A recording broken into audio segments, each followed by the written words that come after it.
So, well, I live in the Atlantic, and I'm a bear who's white, so that's what they call me. Icy the bear. That's I-C-I-C-E. Ice E the bear. That's right. I'm Icy the bear. I have a scarf. That makes no sense. A bear wearing a scarf?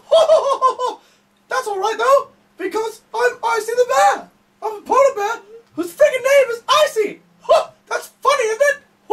Funny! Funny! Ah!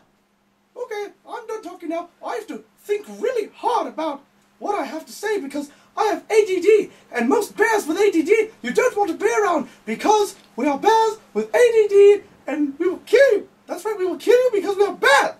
Especially me, because I'm Icy the bear. And what kind